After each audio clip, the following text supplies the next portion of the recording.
কষ্টের একটা গল্প।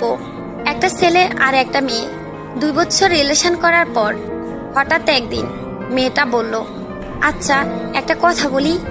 ছেলেটা বলল, বলো। মেয়েটা বলল, রাগ করবে না তো? ছেলেটা বলল, না। মেয়েটা বলল, আমাকে ছেড়ে যাবে না তো? ছেলেটা বলল, কখনোই না।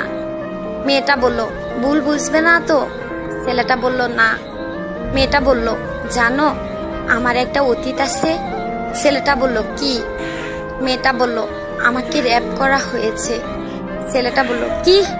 মেয়েটা কেঁদে কেঁদে বলল, এবার তুমি আমায় খারাপ ভেবে হয়তো আমাকে ছেড়ে চলে যাবে। ছেলেটা মেয়েটাকে অনেক জোরে একটা থাপ্পড় দিল। মেয়েটা বলল, চলে যেতে পারো, আটকে রাখবো না। এ বলে মেয়েটা কেঁদে কেঁদে চলে গেল।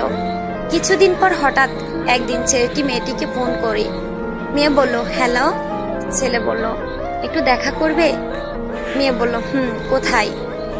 ছেলে বলল, আমরা যেখানে দেখা করতাম। মেয়ে বলল, আচ্ছা।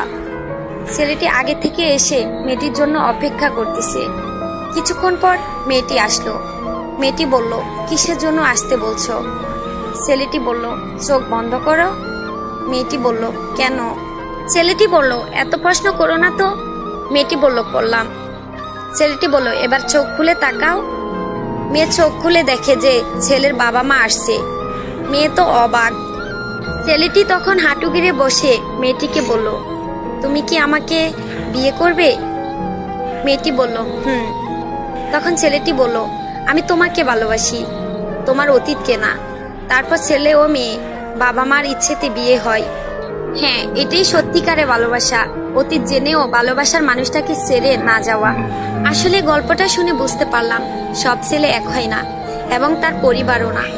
ভালোবাসা সুন্দর যদি মন থেকে ভালোবাসতে জানে। হ্যাঁ বোন, মন থেকে ভালোবাসো।